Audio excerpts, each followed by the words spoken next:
Hello and welcome to the Pretty Good Gaming Daily Triple. That's your no shit gaming news video. 3 news stories in one video with 0 faff. I'm recording this at home today, so who knows what kind of bollocks I'm about to come out with. Bloodstained Ritual of the Night is the spiritual successor to the old-school Castlevania series. When it released back in June last year, the game received strong reviews for the most part, sitting in the 80s on Metacritic for all platforms apart from the Switch, which sat at a lower 74. The game was published by 505 Games, developed by Arts Play, and written by Castlevania veteran and self-described godfather of the genre, Koji Igarashi. The title was crowdfunded through Kickstarter and has reached $5.5 million from backers so far. However, one of the stretch goals for that campaign has been scrapped nearly 5 years after being announced, and backers aren't exactly happy about that.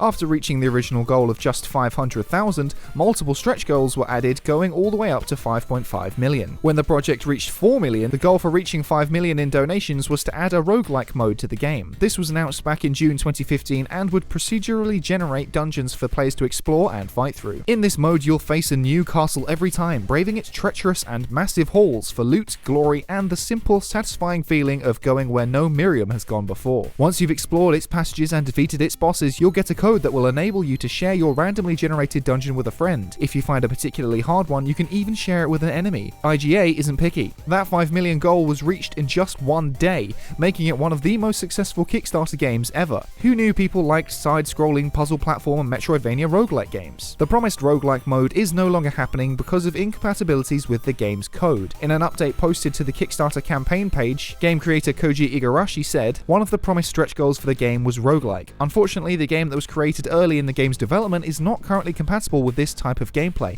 especially a procedurally generated castle. Due to this, we regret to announce that we will not be developing roguelike as part of the project's planned stretch goals. We know this is a mode that many of you were eagerly anticipating, and we apologize that we will not be able to make it happen as planned. We don't want to leave a hole in the roster, so we have developed a new game mode called Randomizer to take its place. Randomizer will launch with Zangetsu and be available for free. Randomizer mode is similar to what the roguelike mode would have been, but not exactly the same. Players will be able to replay through the same campaign with the same dungeons, but with up to 8 parameters which can be randomized to create a roguelike feeling of not knowing what you'll fight or what you'll collect. You will also be able to use seeds which save your selections for later use. Breaking promises is something that most people aren't a fan of, but that always stings a little bit more when people have actually contributed real money towards something they won't ever be getting."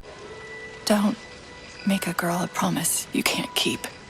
The comments under the update post tell you exactly what you need to know. Merry Christmas, scammers. More fucking lies and broken promises. What a shocker. Koji Igarashi is a liar and a con artist. Koji Igarashi is a liar and a con artist. Koji Igarashi is a liar and a con artist. That comment from Craig continues 173 more times, along with more expletive-laden toxic vitriol that I'm not reading here. Just to be clear, you have every right to be angry about this situation, but what this guy is doing is exactly the sort of childish behavior that gives gamers a bad name and completely invalidates any good points that you may have. One of the biggest issues with this whole situation is that if the code was incompatible, why make roguelike part of the plan? The mode was announced long before the game was even shipped, so surely the developers would have known pretty early on that it wasn't going to work out. If you're a Bloodstained player, let me know what you think down in the comments. Is this a bullshit promise that the devs made to scam more money, or is it just a symptom of iterative game development? But please don't be like Craig. Craig is an asshole.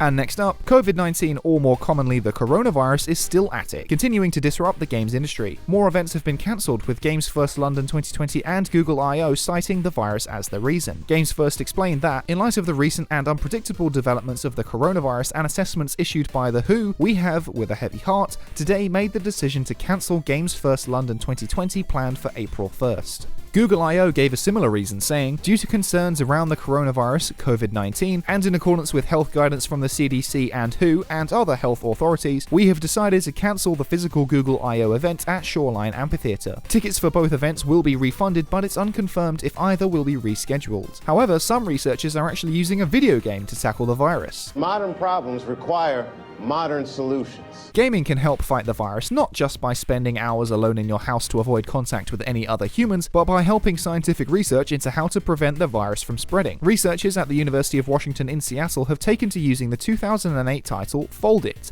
a game which tasks players with folding proteins to understand their structures. Fold It can be downloaded for free on PC and is run entirely by academic scientists around the US and is not for profit. The research team at the University of Washington said the game is key to understanding how a protein works and key to targeting it with drugs. Foldit describes itself as a revolutionary crowdsourcing computer game enabling you to contribute to important scientific research. The creators of Foldit have introduced a coronavirus puzzle which tasks players with coming up with an antivirus protein to stop the infection. The most promising and effective simulations will be manufactured and tested at the Institute for Protein Design at the University of Washington. The game has been successful in, quote, helping advance knowledge in biochemistry that could lead to new treatments for disease. Foldit creators published a paper in August which reported that players are at least equal to and sometimes better than a computer in folding long chains of amino acids into compact three-dimensional shapes. After seeing those toxic comments from Craig in the first story, it's nice to see games and gamers doing something good. Who knows if this will yield any meaningful results in the fight against coronavirus, but at least Foldit players aren't whiling away the hours simply pursuing an adrenaline rush.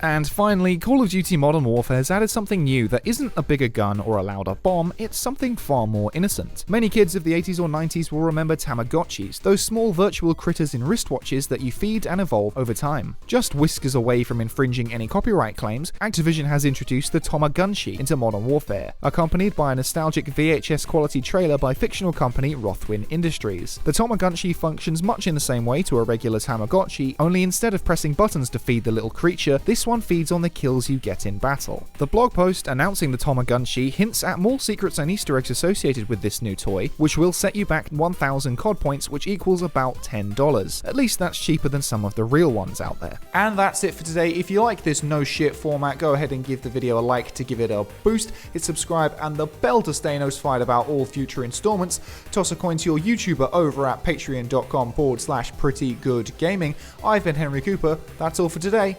Bye for now.